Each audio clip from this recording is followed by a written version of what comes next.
दोस्तों आज पेश है सिर कटी लाशें और काला प्रेत। ये कवर चित्र है दोस्तों।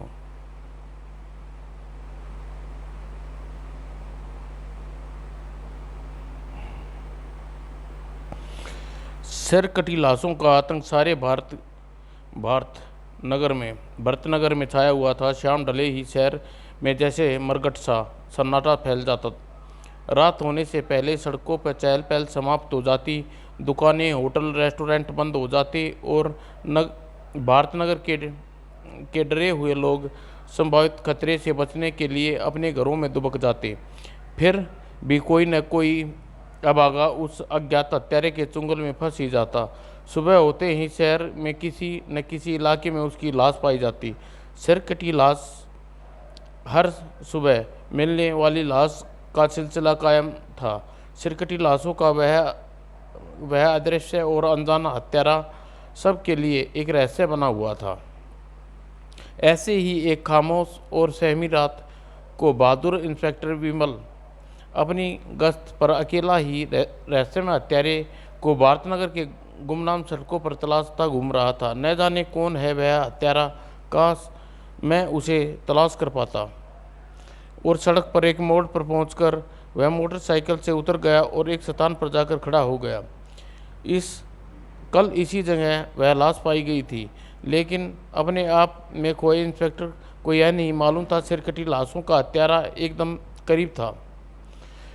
उसे देख उसकी आंखें चमकने लगी। आह, मेरा शिकार आखिर फंस ही गया। और उसने अपने इंस्पेक्टर विमल की स्थिति का अभ्यास हो पाता और ब्लो पाइप से जहरीला तीर निकलकर उसकी पीठ में धंसा। अगले ही पल वह सड़क पर जा गिरा और कुछ क्षण तड़पता रहा, फिर शांत हो गया। शायद मर चुका है, चल कर बाकी काम निपटा लूँ। और वह इंस्पेक्टर की लाश के करीब पहुंचा और झुक गया। और कमीने इंसानों, मेरा प्रतिशोध तब तक पूरा नहीं होगा जब तक मैं इस शहर के एक एक आदमी का सिर नहीं काट लूँगा। इंस्पेक्टर का सिर काट कर वह मैनहोल की तरफ बढ़ा। शुक्र है आज की रात खाली नहीं गई। और उधर एसपी सिन्हा चिंतित से अपने ऑफिस में बैठा सोच रहा था, लाशों का यह सिलसिला तो ख़त्म नहीं हो रहा। पुलिस अपनी जी तोड़ कोशिश करने के बाद भी उसे ढूंढ नहीं पा रही। सिर दी कोई न कोई उपाय करना होगा, क्योंकि हत्यारे के हौसले दिन प्रतिदिन बढ़ते जा रहे हैं। अगर उसे जल्दी ही ख़त्म न किया गया तो और अधिक खतरनाक हो जाएगा। और तभी उसके मावत ऑफिस में आए। उन्हें अपनी असफलता की रिपोर्ट दी, जिसे सुनकर वह चिल्ला उठा। बड़े दुख की बात है, अफसोस उसे पकड़ना तो दूर, आज तक लोगों ने उसको यह भी नहीं पता कर पाई कि वह दरिंदा कौन है और किस लिए निर्दोष लोगों के लाशों में बदल रहा है। सर, हम लोग क्या कर रहे? पूरी कोशिश के बाद भी उसकी परछाई तक नज़र नहीं आती। लगता है जैसे वह एक छलावा है, बस आता है और सिर काट कर ले जाता है। तभी पास रखा फ़ोन की घंटी बज उठी और फ़ोन में एसपी को जो सूचना मिली उसे हंसपस्त रह गया। क्या बकते हो, मैं ठीक कह रहा हूँ। ओ नो, इतना दुस्साहस। और एसपी साहब अपने आप को किसी तरह संभाला और दुखदायी सूचना अपने मावतों को भी दी। अभी अभी जीरो रोड थाने से सूचना मिली है, वहाँ सिरकटी लाश पाई गई है और वह पुलिस ऑफिसर की वर्दी है। पुलिस ऑफिसर की वर्दी? यह तो बहुत बुरा हुआ सर। बुरा हुआ नहीं, अब तो होगा। पुलिस अधिकारी की हत्या का मतलब अब उसे पुलिस का भी डर नहीं है। जल्दी कुछ नहीं किया गया तो वह सारे भारतनगर की सिरकटी लाश में बदल देगा। आइए, जाइए, उसे तराशिए, शहर के चप्पे चप्पे पे फैल जाइए, कुछ भी कीजिए, मुझे हर हाल में हत्यारा चाहिए। Okay okay, right sir. मावतों के जाने के बाद एसपी सोच में डूब गया। इन लोगों को मुझे कतई भरोसा नहीं है। पुलिस अधिकारी की हत्या इन्होंने बुरी तरह भयभीत कर दिया है। अब शायद वे लोग अपनी ड्यूटी ठीक से कर नहीं पाएंगे। ऐसे हालातों में कैसे पकड़ा जाए दरिंदा? अचानक किसी का विचार आते ही एसपी चौंका। ओह, काला प्रेत, उसे तो मैं भूल ही गया था। उसका तो ख्याल भी नहीं रहा था। वह बहादुर दुस्साहसी है, वह इस गुत्थी को सुलझा सकता है। मुझे जल्द से जल्द काला प्रेत से मिलना चाहिए। उधर राजगढ़ से लौटते समय भारतनगर की सड़कों पर घूमता काला प्रेत सोच रहा था, कमाल है, अभी तक 8 ही बजे हैं और सड़कों पर सन्नाटा छा गया। ऐसा लगता है जैसे शहर में कर्फ्यू लगा हो, सारी दुकानें बंद हो, कहीं चहल पहल भी नहीं है। उसके उसके कारण जानने के लिए किसी व्यक्ति की तलाश में इधर उधर नजर दौड़ाई, लेकिन दूर तक उसे कोई नज़र नहीं आया। अभी वह सोच ही रहा था कि ऐसी हालातों में किससे पूछे। अचानक उसे अपने मित्र इंस्पेक्टर अशोक की याद आई। इसी शहर में रहता है। उसकी याद आती ही अपने दोस्त अशोक से मिलूं। काफ़ी समय से उसे शिकायत भी थी कि उसके नहीं मिला। इस समय उसको शिकायत भी दूर हो जाएगी और मुझे यह भी पता चल जाएगा शहर में सन्नाटा क्यों है। और कुछ देर बाद काला परत अपने दोस्त के घर पहुंचा। उसका दरवाज़ा खटखटाया। काफ़ी देर तक जब दरवाज़ा नहीं खुला तो उसने उसे आवाज़ें देने लगा। काफ़ी आवाज़ें देने के बाद जब दरवाज़ा खुला, हद हो गई, इतनी देर में दरवाज़ा खोला, मैं लौटने वाला था, तुम्हारी आवाज़ पहचानने की कोशिश कर रहा था। क्यों, तुम ऐसा क्यों कर रहे थे? बताता हूँ, पहले भीतर आओ। और अंदर आने के बाद, क्या बात है दोस्त, तुम कुछ घबराए हुए लग रहे हो। क्या तुम्हें कुछ भी पता नहीं? तुम बताओगे तभी तो जानूंगा। शहर में कोई दिखा नहीं, किससे पूछता? क्या बात है दोस्त, यह सारा शहर वीरान क्यों पड़ा है? तुम भाग्यशाली हो काला परे, जो इस समय सही सलामत मेरे घर पहुंच गए। वह तुम्हें नहीं मिला। कौन नहीं मिला दोस्त, तुम किसकी बात कर रहे हो? न जाने कौन भला है जो हर सुबह वह भारत नगर की गलियों को एक सिरकटी लाश का तोहफा दे जाता है। और सच काला प्रेत, जब इंस्पेक्टर विमल की लाश मिली है तब से हम बुरी तरह भयभीत हो उठे हैं। और उसे कोई नहीं जानता भैया, लेकिन आज सारा शहर उसे आतंकित है। शाम होते ही लोग घरों में घुस जाते हैं। उसकी आवाज़ इन्होंने तुम्हारी आवाज़ इन्होंने पहचानी न होती तो किसी कीमत पर दरवाज़ा न खोलते। तो यह बात है, वह सन्नाटा वह दरिंदों की वजह से है। हाँ काला प्रेत, आज मेरी रात को ड्यूटी है। मुझे इस अनजान हत्यारे को तलाशना है, लेकिन मैं सोच रहा हूँ कि भाड़ में गई है नौकरी। जान है। सुबह रिज़ाइन लिखकर एसपी को दे दूंगा। काला प्रेत अपने दोस्त की उसकी कायरता पर धिक्कारने लगा। तुम ऐसा नहीं सोचना चाहिए अशोक, तुम बहादुर हो, इसलिए काला प्रेत तुम्हारा दोस्त है। तुम्हारी यह कायरता भरी बातें सुनकर मुझे दुख हुआ। सोचो, जब तुम पुलिस ऑफिसर होते हुए भी खुद डर गए तो आम आदमी का क्या होगा? नहीं नहीं, तुम्हें कमज़ोर नहीं पड़ना चाहिए। उनकी रक्षा तुम्हारा फर्ज है, ड्यूटी है। लेकिन अचानक काला प्रेत उठ खड़ा हुआ। उसकी बात बीच में ही कट गई। मैं चलता हूँ। कहाँ चले भैया? एसपी सिन्हा के पास, इसी समय उनसे मिलना होगा। जैसे ही काला प्रेत दरवाजे की ओर बढ़ा, पत्नी ने दरवाजे रोकने की कोशिश करी। सुबह चले जाने भैया। नहीं, सुबह तक बहुत देर हो चुकी होगी। मैं यह नहीं चाहता कि और कोई अबागा की सिरकटी लाशें में बदले। और अपने दोस्त काला प्रेत के दुस्साहस की बातें सुनकर इंस्पेक्टर सोच में पड़ गया। तुम ठीक कहते हो काला प्रेत, मैं सचमुच कर कमज़ोर पड़ गया था। मुझे गश्त पर जाना चाहिए, क्या पता मुझे जाने से कोई जीवन बच जाए।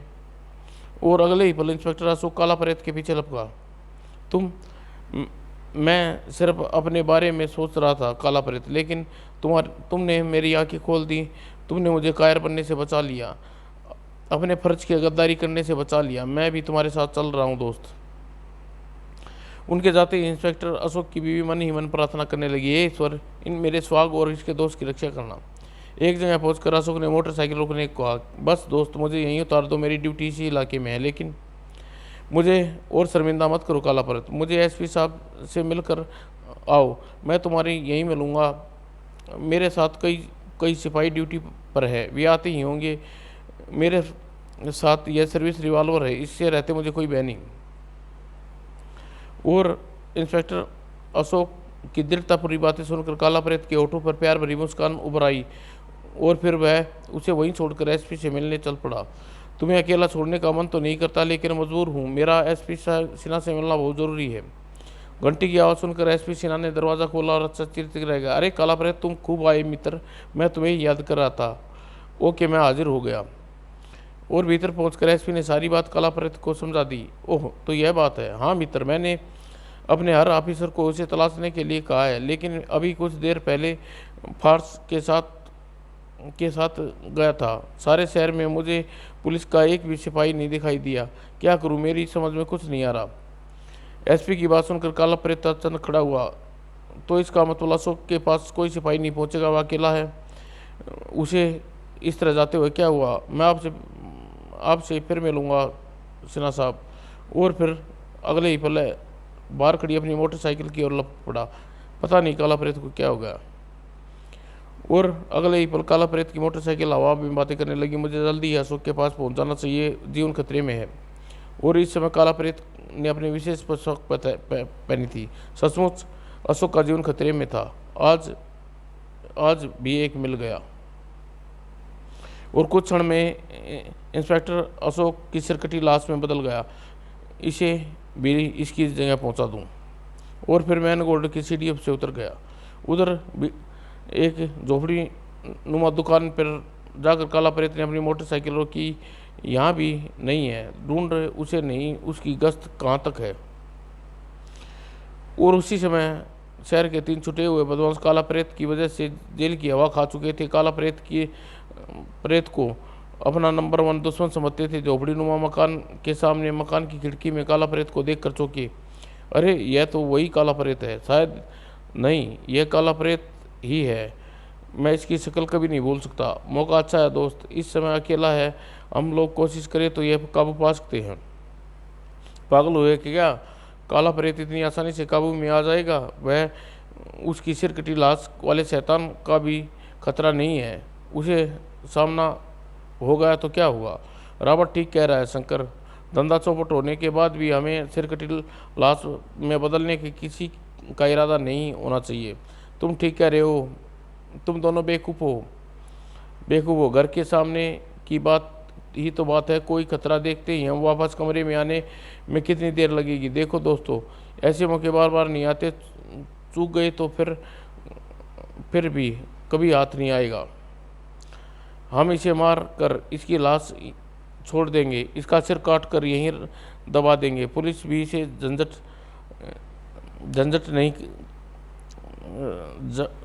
झंझट नहीं रहेगा, क्योंकि पुलिस को शक सिरकटे वाले बदमाश की ओर जाएगा। Good idea. सचमुच यह तो मैंने सोचा ही नहीं था। काला प्रेत मर जाएगा और हम पर आँच भी नहीं आएगी। इधर कहाँ तलाशूं अशोक को? अगर वह कुछ हो गया तो भाभी को क्या जवाब दूंगा? और जैसे पीछे हल्की आठ सुनी काला प्रेत तेजी से, पकड़ लो, बचकर न जाने पाए। ओह, तो तुम लोग सिरकटी लाशों के जिम्मेवार? और इससे पहले वे बदमाश उस पर आक्रमण कर पाते और पलक झपकते ही मर गई। और सिर दी भयभीत बदमाश भागना चाह जाते कहाँ बदमाश? बाप रियाज खैर नहीं। अब बोलो, जिंदगी चाहते हो या मौत? नहीं काला प्रेत, हमें मत मारो। हमारी सिरकटी लाश से कोई संबंध नहीं है। हमें छोड़ दो काला प्रेत, हमें जाने दो। तुम भी यहाँ से चले जाओ। अगर सिर काटने वाला आ गया तो? ओह, यह जीप पुलिस की लगती है। तभी दूर से आती वाहन की आवाज़ का स्वर सुन डूब गया। चौंक कर काला प्रेत वाहन की ओर देखा और अगले ही पल जीप एकदम उसके पास आकर रुकी। उसमें एसपी सिन्हा और कई सिपाही साथ बैठे थे। काला प्रेत को देखते ही जीप से नीचे उतरे। तुम एकाएक क्यों चले आए काला प्रेत? और ये कौन है? क्या सिरकटी लाशों का आतंकिनी के हाथ है? नहीं, ये तो मेरे ख्याल से साधारण गुंडे हैं। मुझे अकेला देखकर अपने रास्ते से हटाने की योजना बनाकर मुझ पर हमला करने आए थे। आप इन्हें पुलिस स्टेशन ले जाइए एसपी साहब, मैं उन शैतान को ढूंढता हूँ। नहीं काला प्रेत, मैं तुम्हें अकेला नहीं छोड़ सकता। तुम एकाक चले जाने से मैं घबरा गया और चलो जीप में बैठो। लेकिन काला प्रेत ने इनकार कर दिया। नहीं, आप भूल रहे हैं सिन्हा साहब, काला प्रेत न तो डरपोक है न ही कायर। जो काम करता अकेले करता है। लेकिन काला प्रेत, आप मेरी चिंता न करें सिन्हा साहब, मेरे अकेले रहने के कारण और है। सिरकटी लाशों का जो जिम्मेवार है बेचालाक और काइयाँ है। इतने आदमी देखकर वह सामने नहीं आएगा, जबकि मुझे अकेला पाकर मुझ पर हमला करने की कोशिश करेगा। उसका वही कोशिश आखिरी होगी। तुम्हारी अनुमान सही है काला प्रेत, लेकिन यह बात बड़ा रिस्क है। इसमें तुम्हारी जान का भी जा सकती है, क्योंकि वह क्या है कोई नहीं जानता। वह आदमी भी हो सकता है और कई आदमी का गैंग भी हो सकता है। बेफिक्र होकर जाइए एसपी साहब, जो भी हो बहुत जल्दी आपके हवाले कर दूंगा, आपसे मेरा वादा है। ओके काला प्रेत, तुम ईश्वर सफलता दे। और एसपी की जीप से ओझल होते ही चलूं उस हत्यारे से पहले अपने दोस्त की तलाश करूं। फिर वह जीप विपरीत दिशा में जाने वाली से एक सड़क पर मुड़ा। इस सड़क पर और देख लूं, शायद 100 दूर। सड़क पर काफ़ी आगे जाने के बाद अचानक काला प्रेत चौंका। उप, यह किसी की लाश, ओ सिरकटी लाश।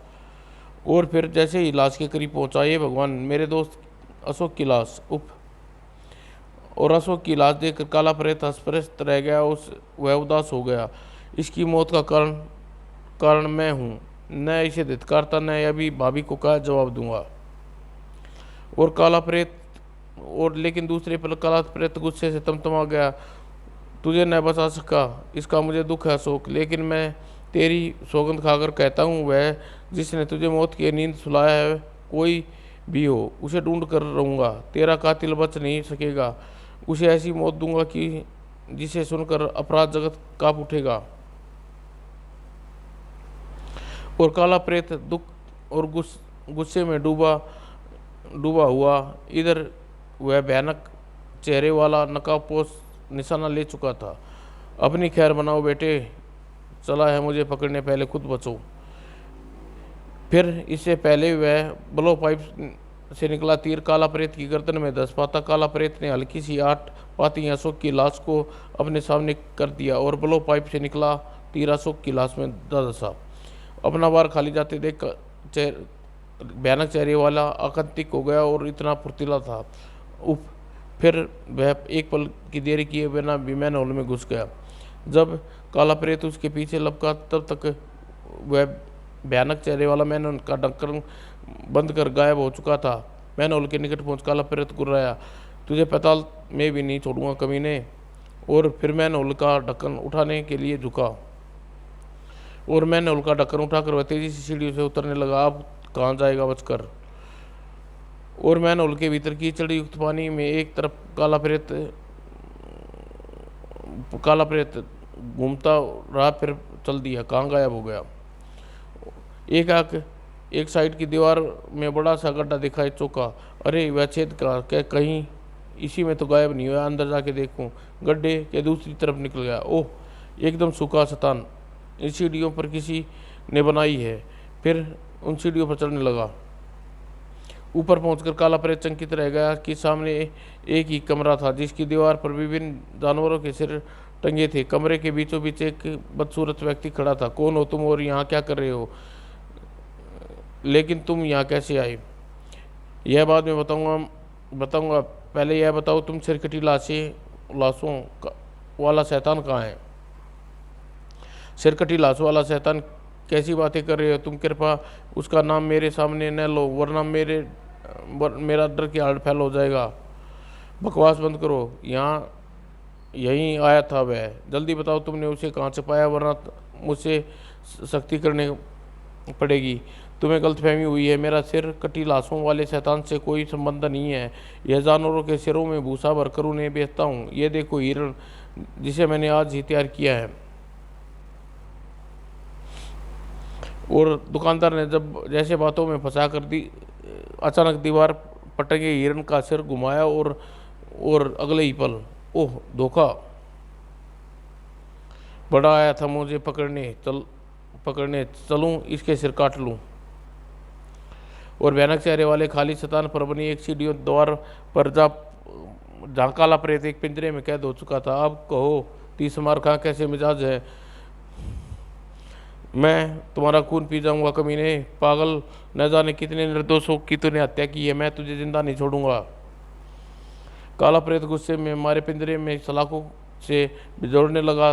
उसे विवेश देख बूढ़ा व्यंगपूर्ण स्वर में बोला, अपनी खैर मनाओ। इस पिंजरे का इंतजाम खासतौर पर मैंने तुम्हारे लिए ही जैसे अपना खून पीने वालों के लिए किया। इतना कितना भी जोर लगा लो, इसका दरवाज़ा टस से मस नहीं होने वाला। चलो मरने के लिए तैयार हो जाओ। और ब्लो पाइप को गले में उतारता देख काला प्रेत सोच में पड़ गया। वो किसी तरह से बातों में लगा कर समय व्यतीत करना चाहिए ताकि उससे उतने समय में पिंजरे से निकलने की कोई तरकीब सोचूं। अगले ही पल उसे बातों में उलझाने की कोशिश की।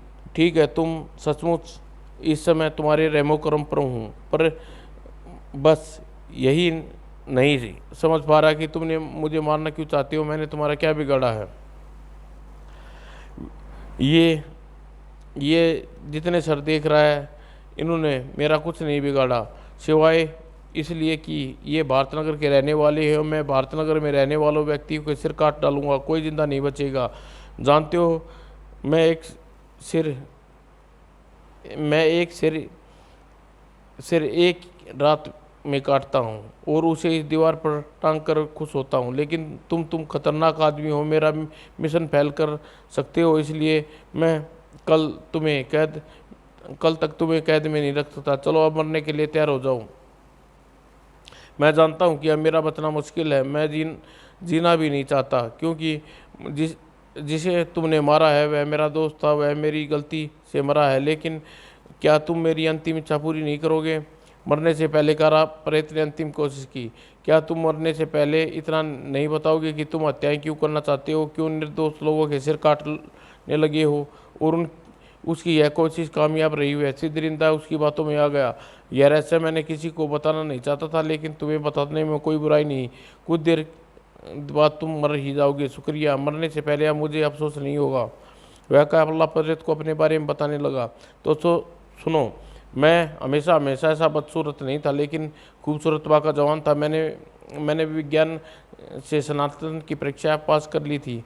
अब मेरा विवाह भी मेरी पसंद की सुंदर लड़की से होने जा रहा था, लेकिन सगाई की रात को मेरे साथ भयानक साबित हुई। उस दिन अपने भावी ससुर की कोठी में मेहमानों से भरे हाल में अपने दोस्तों के बीच गिरा, अपनी किस्मत पर फूला नहीं समा रहा था। भाग्य हो तो तेरे जैसा क्या हाथ मारा है दोस्त।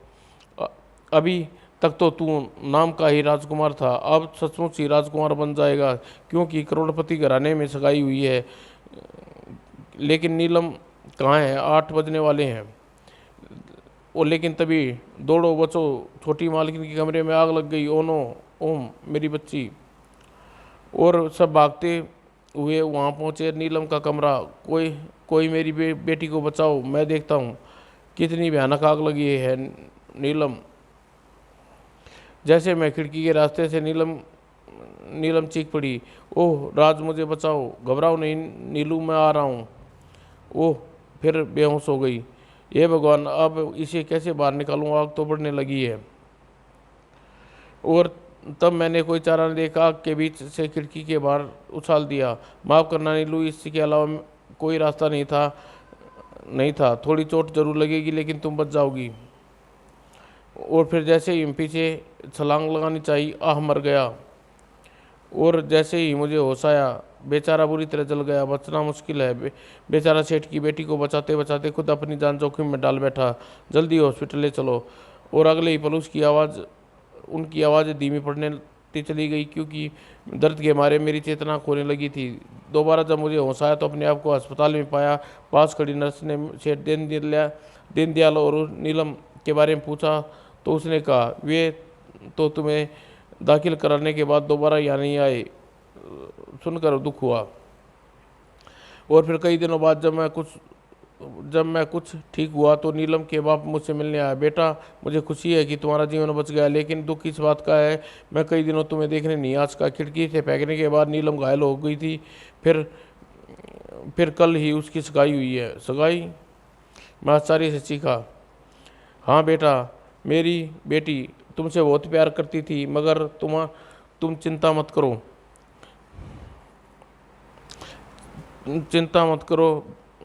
मैं तुम्हें बहुत रुपया दूंगा, जिससे अपना चेहरा ठीक करा सकोगे। यही नहीं, कोई अच्छी लड़की देखकर तुम्हारा ब्याह भी करवा दूंगा। ओह, उसकी बातें सुनकर मेरा दिल टूट गया। क्या नीलम से मिल सकता हूँ? जब तुम बेहोश थे तो वह तो आई थी, लेकिन तुम्हारी शक्ल देखते ही बेहोश हो गई। बड़ी मुश्किल से उसे होश में लाया जा सका। भारत नगर वाले जोर न देते और यह अच्छा रिश्ता न होता तो अभी तक सगाई न करता। सचमुच मुझे तुम्हारे साथ हुए हादसे का बहुत दुख है। और मुझे इस बात का दुख है कि मैं बेवफा मैं उस बेवफा को पहले क्यों नहीं पहचान सका जिसके लिए मैंने चेहरा बिगाड़ लिया। वह थोड़ी देर बैठने के बाद नीलम का बाप वापस जाने को उठा। अच्छा बेटा मैं चलूँ, नीलू के चक्कर में अपना काम ठीक से नहीं देख सका था, बहुत नुकसान हो रहा है।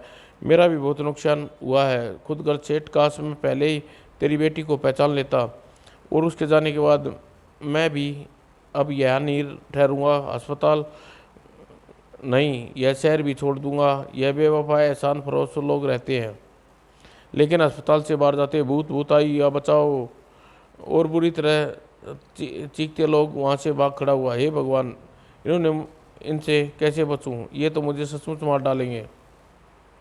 और मैं किसी तरह जान बचा कर एक मकान में घुस गया। बड़ी बड़ी मुश्किल से जान बची। वह दूर होते ही मुझे भूख सताने लगी। पहले कुछ खा लूँ, बड़े जोर से भूख लगी है। मैं दबे पाँव घर के भीतर भाग में बढ़ गया और रसोई में पहुंचा। जैसे ही खाना खाने लगा, कौन हो? भूत भूत। घर वाले मुझे देखकर भयभीत हो उठे। फिर उन्होंने से एक हिम्मत करके मेरी और बड़ा लाठी हाथ में उठा ली। लाठी उठाते ही मैं चीख उठा, मुझे मत मारो, मैं भूत नहीं जिंदा इंसान हूँ। लेकिन तुम्हारा चेहरा, यह एक दुर्घटना, आग में बुरी तरह झुलस गया। फिर सारी बात बताई और मुझे तुमसे सहानुभूति है, लेकिन तुम अधिक देर तक यहाँ नहीं रहने की इजाज़त नहीं दे सकता। तुम्हारा चेहरा इतना डरावना है। मेरी बेटी मेरी तरह भयभीत हो गई। खाना खा लो, फौरन यहाँ से चले जाओ। तभी छोटी लड़की बोली, नहीं मम्मी, मैं इसे सचमुच का भूत समझ बैठ के डर गई थी, लेकिन यह बेचारा आदमी है, बाहर जाएगा तो लोग इसे मारेंगे, मर जाएगा, हमें पाप लगेगा। लेकिन बेटी, मैं इससे नहीं डरूंगी पापा, यह सचमुच का भूत नहीं है, बेचारा घर के कोने में पड़ा रहेगा। गुड़िया ठीक कहती है। और इस तरह उस परिवार ने मुझे अपने घर में पनाह दी। आज से तुम इसी घर में कमरे में रहोगे। मैं आपका यह उपकार नहीं भूलूंगा। मैं आपका पूरा ख्याल रखूंगी अंकल। फिर गुड़िया के प्यार में इस कदर डूबता चला गया कि अपने सारे गम भुला बैठा और एक नीलिमा की बेवफाई भूल गया। अंकल, आज आप कौन सी कहानी सुनाएंगे? आज तुम्हें राक्षस और परी की कहानी सुनाऊंगा। लेकिन भारत नगर वालों, मेरी खुशियों रास नहीं आई। एक दिन कान खोल कर सुन ले दयानंद बाबू, यह राक्षस यहाँ नहीं रह सकता। लेकिन क्या बात है, क्या बिगाड़ा उसने बेचारे ने तुम्हारा? हमारे बच्चे डर के मारे दम निकल जा रहा है। तुम कहते हो क्या बात है? अपना भला चाहते हो तो निकाल दो राक्षस को अपने घर से। लेकिन मैं अपनी शरण में आए व्यक्ति को निकाल कर पाप नहीं कैसे कर सकता हूँ? तुम नहीं निकाल सकते तो हम निकाल देंगे। वह राक्षस यहाँ रहेगा तो हमें घरों से भागना होगा। हाँ, यह ठीक रहेगा। चलो आगे बढ़ो, खबरदार कोई आगे नहीं बढ़े। मैं अपने जीते जी अपने मेहमान पर ये जुल्म नहीं होने दूंगा। हमारे सामने से हट जाओ दयाल, वरना अंजाम बुरा होगा। मैं सब कुछ सुन रहा था, समझ रहा था। मेरे यहाँ रहने से दयालु परिवार विपत्ति का पहाड़ टूट पड़ा है। मुझे यहाँ से चला जाना चाहिए। और गुड़िया के प्यार छोड़कर जाते हुए मेरा कलेजा दर्द से भर उठा, फटा जा रहा था। मैं चुपचाप पिछले रास्ते से निकल गया, लेकिन कुछ दूर ही जा पाया था, तभी चीख पुकार सुनकर मैं पलट कर देखा। मैंने देखा दयाल बाबू का मकान आग की लपटों में गिरा है। दयाल बाबू और उसकी पत्नी के साथ साथ मासूम गुड़िया भी आग में जल कर राख हो गई। वह आग तो बुझ चुकी थी, लेकिन मेरे दिल की धधकती नफरत की ज्वाला और अधिक धधक उठी। मैंने कसम खाई, इस दयालु परिवार को अपनी मासूम प्यारी गुड़िया की मौत का ऐसा बदला लूंगा, भारतनगर थरा उठेगा। और तुम निर्दोष का सिर काट कर अपने बदले की आग बुझाने लगे, लेकिन यह भूल गए कि गिलौना जुर्म अंजाम का क्या होता है। पहले तुम अपने अंजाम की चिंता करो काला प्रेत।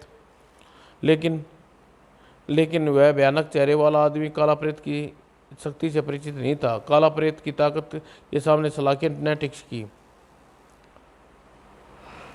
और काला प्रेत ने पिंजरे के बाहर आते ही भयानक चेहरे वाले ने देर करना उचित न समझा। उसने निशाना चूक गया।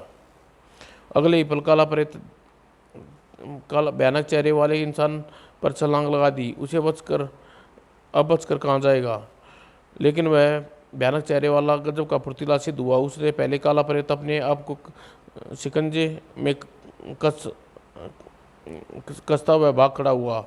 भाग कर कहाँ जाएगा कमीने, काला प्रेत पीछे तेजी से लपका और तेजी से काला प्रेत मैन होल में पहुंचा। अब यह मेरे हाथों नहीं बच सकता, कहाँ गायब हो गया।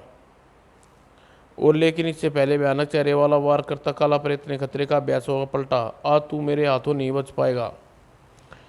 और काला प्रेत फौलादी गुस्सा चेहरे चेहरे वाले भयानक चेहरे वाले को दूर उछाल दिया। अब तेरा खेल खत्म हो चुका है दरिंदे।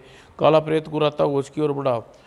ठीक उसी पल भयानक चेहरे वाले ने काला प्रेत पर छलांग लगाई और जैसे गिरता मैंने और से दौड़ पड़ा। यहाँ से फौरन निकल जाना चाहिए। और कुछ देर बाद मैंने होल का ढक्कन उठाकर वह निकला आया। दिन का उजाला वातावरण में फैल चुका था और उधर राह गुजरते लोगों ने एक भयानक चेहरे वाले पर पड़ी तो भयभीत हो चीख पड़े, भगवान भागो वरना मार डालेगा, भागो नहीं तो यह अकेला है, इसे घेर कर पकड़ सकते हैं। ठीक कह रहे हो। देखते देखते काफ़ी भीड़ एकत्रित हो गई। ओह इनकी इतनी हिम्मत बड़ी तो मैं फंस जाऊंगा। और अगले ही पर भयानक चेहरे वाले ने कुल लाड़ा ताने वो आगे बढ़ा और खचाक भयानक चेहरे वाले ने देखते देखते कईयों के सिर काट डाले और मौत के डर से वहाँ भीड़ भगदड़ मच गई। हाय मार डाला, नहीं बापू को मत मारो, भागो वरना सबको मार डालेगा। तभी भयानक चेहरे वाले की नज़र सड़क पर खड़ी कार पर पड़ी। वह कार का मालिक मौत के डर से शायद वहीं कार छोड़ कर भाग खड़ा हुआ। काम बन गया और हो सकता है यहाँ रुकना खतरे से खाली नहीं, काला प्रेत आता ही होगा। अगले ही पल वह कार में बैठा। उधर मैं काला प्रेत मैन होल का ढक्कन उठाता हुआ बाहर निकला। उफ, कितने निर्दोष को मौत की घाट उतार दिया कमीने ने। तभी कार का इंजन की आवाज़ काला प्रेत चौंका और भागती कार ड्राइविंग सीट पर बैठा भयानक चेहरे वाला काला प्रेत पर नजर पड़ी। ओह, तो वह भाग रहा है। दूसरे पल काला प्रेत कुछ देर खड़ी अपनी मोटरसाइकिल पर जा बैठा और फिर जैसे ही काला प्रेत मोटरसाइकिल का रुख कार वाली दिशा में मोड़ा, एसपी की जीप वहां कर रुकी। एसपी तुरंत जीप के नीचे उतर आया। काला प्रेत तुम कहाँ थे? हमने तुम्हें कहाँ नहीं ढूंढा, पर यह क्या इतनी लाशें? यह उसी शैतान का कारनामा है एसपी साहब, मैं उसके पीछे जा रहा हूँ। दूसरे ही पल काला प्रेत मोटरसाइकिल आगे बढ़ा चुका था। ओह माय गॉड, यह किसी पागल आदमी का काम हो सकता है। और अगले ही पल एसपी की जीप सवार होते ही जीप ड्राइवर को आदेश दिया, काला प्रेत का पीछा करो। Okay sir. जीप मोटरसाइकिल के पीछे दौड़ पड़ी और इंस्पेक्टर और उधर अपने पीछे मोटरसाइकिल को काला प्रेत को आते देख भयानक चेहरे वाला कार की स्पीड बढ़ाने लगा। यह कमबख्त तो पीछे ही नहीं छोड़ रहा, लेकिन मोटरसाइकिल और कार के बीच फासला निरंतर कम होता जा रहा था। कुछ देर बाद काला प्रेत मोटरसाइकिल के कार के बराबर में दौड़ा रही थी। भागना बेकार है शैतान, तुम्हारी भलाई इसी में है कि अपने आप को कानून के हवाले कर दो। कानून, हा हा हा। और तभी पीछे से आ रही जीप ने फायर किया। धाए, ओह पुलिस भी। टायर फटते ही भयानक चेहरे वाला स्टीयरिंग नियंत्रण खो बैठा और अगले ही पल कार लहराती हुई सड़क के ढलान से उतर गई और मोटे वो तने वाले पेड़ से टकराई। कार में आग लग गई और इससे पहले काला प्रेत कार तक पहुंचता भयानक चेहरे वाला तेजी से उठकर दौड़ा, लेकिन काला प्रेत की नज़र भागते हुए भयानक चेहरे वाले पर पड़ गई। वह उसके पीछे लपकता हुआ भागा। रुक जाओ, लेकिन भयानक चेहरे वाला दौड़ता रहा, काला प्रेत पीछे। और कुछ देर बाद भयानक चेहरे वाले की नज़र विपरीत दिशा में धीमी रफ्तार से आती पैसेंजर ट्रेन पर पड़ी। ओह, मैं ट्रेन में चढ़ गया तो वे लोग मुझे कभी नहीं पकड़ सकेंगे।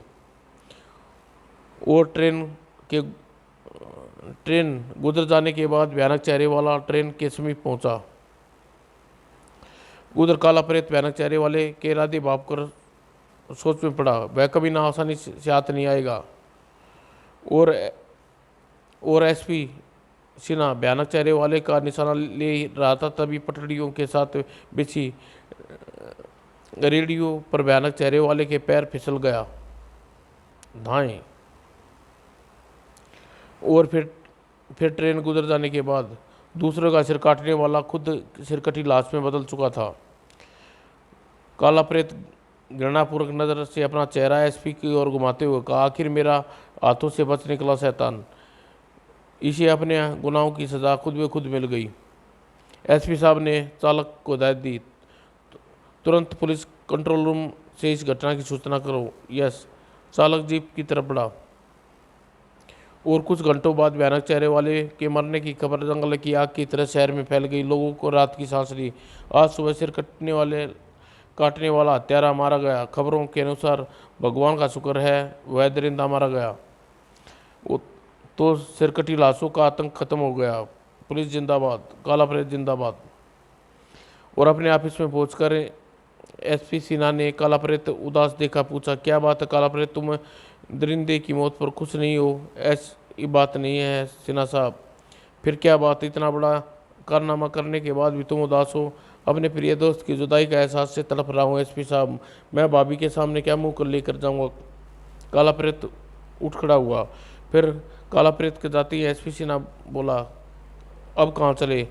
अभी अपने दोस्त के घर जाऊंगा, उसकी अंतिम क्रियाओं में शामिल होऊंगा। इसके अलावा उसकी पत्नी को धीरज बंधाना है। इंस्पेक्टर अशोक की लाश अभी यहीं है काला प्रेत, उसकी अंतिम क्रिया के लिए उसके सिर की जरूरत पड़ेगी। वह अभी सिरकटी लाशों के रूप में चिता पर नहीं लेटेगा। उसके शहीद अंतिम संस्कार को पुलिस डिपार्टमेंट ही नहीं, पूरे शहर के सम्मानित व्यक्ति भी शामिल होंगे। ओह, समाप्त दोस्तों।